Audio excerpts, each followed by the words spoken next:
So, the Teenage Mutant Ninja Turtles and Naruto are getting a crossover. I'm interested.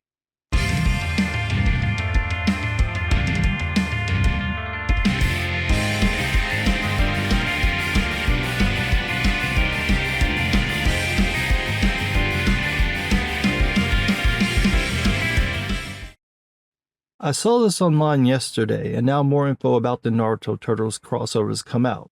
From Comic Book Resources, quote, "This comic series project is the result of a collaboration between IDW Publishing and Viz Media, which have pulled together a prominent team of artists and writers for Naruto's first official Teenage Mutant Ninja Turtles team-up.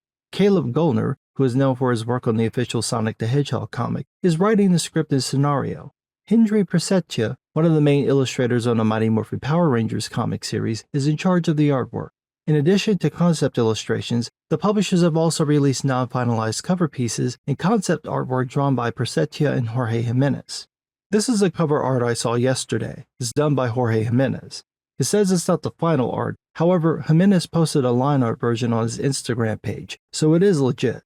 My first reaction when I saw this was, cool, because Jimenez is heavily influenced by Masashi Kishimoto, the creator of Naruto. If Jimenez drew the book, I'd be sold, because I know he'd nail it. But it turns out he's just a cover artist, so that kind of takes away some of my interest because Naruto has a specific look, and anytime people deviate from that, the characters never look right, especially when they're drawn in a Western art style. Now, I'm not that familiar with Hendry Pesetia's work. From what I found online, his stuff looks good, but it isn't that manga or anime influenced, so I need to see how he draws Naruto and the gang to gauge whether I like the art. I think this cover's supposed to be his. If it is, it looks okay. It's not perfect, but it's not terrible. It's close enough. Unfortunately, both of the covers kind of look like AI art, which doesn't help either artist. That said, we do get some idea what Presetia plans to do. IGN posted some of the concept art for the Turtles characters. Mikey and Raph look fine. I like the Anbu masks and them wearing the village headbands in different ways. Splinter looks cool. None of them look like they fit in the Naruto world, more like they're inspired by it, but the designs aren't bad. Then we get to April, and of course, she's been race swapped, which doesn't make any sense if it's a crossover because April isn't black in the comics. Her outfit looks like a generic Sakura design. She doesn't match the real April, but overall the design is okay. Also, it appears that Masashi Kishimoto doesn't have anything to do with the project. I don't know how that works. My understanding is that he owns the Naruto license and has a final say on things, so you'd think he'd be involved in some way, but apparently not. So my interest is decreasing. The next question is, what's the story about? IGN has that info. Quote, "When teenage reporter April O'Neil has a clandestine meeting with Tsunade, the leader of the Hidden Leaf Village, it garners the attention of Naruto, Sasuke, Sakura, and Kakashi. They aren't the only ones wondering what the two women are discussing, though. The Sinister Foot clan has their own interest in April's visit, as they think she might hold valuable information on mutation research being conducted by scientist Baxter Stockman. With April caught between the forces of the Hidden Leaf Village and the Foot Clan, it can't be long before the Teenage Mutant Ninja Turtles show up to lend her a hand. This makes it sound like they're all part of the same world. I don't see how that would work given how the ninja world is set up and all the craziness that happens with the turtles.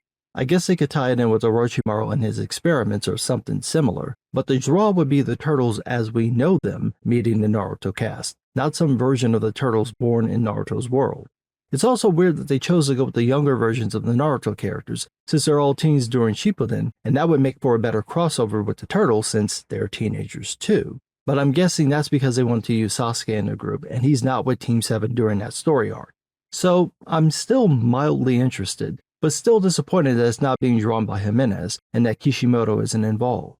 I'm going to wait to get more information about the story and see some of the pages before I decide whether to check it out. Early reports said that the book was due out in October, but the CBR and IGN articles said that it's coming out in November, so I've got some time. I am surprised that this is a crossover we're getting instead of Marvel or DC teaming up with Shonen Jump to have a crossover with One Punch Man or My Hero Academia. Those would have been the crossovers that probably would have done well, especially since Yusuke Murata and Kohei Horikoshi are massive superhero fans. I doubt they'd have the time in their schedules to draw the comics, but I think One, who writes One Punch Man, and Horikoshi could have written the scripts or at least a general scenario. At any rate, IDW is handling the Turtles license for the comics, so they'll publish the crossover. Unfortunately for IDW, they've been going through a financial crisis for a while, just in general, and their comics haven't fared all that well either. I don't think this crossover is going to solve their financial woes, mostly because the people who like the Turtles and Naruto aren't exactly the same group. We'll have to see how the crossover plays out. It could be interesting, or it could be like that Power Rangers Turtles crossover from the 90s, and don't we all want to forget that? But what do I know? I'm just some guy.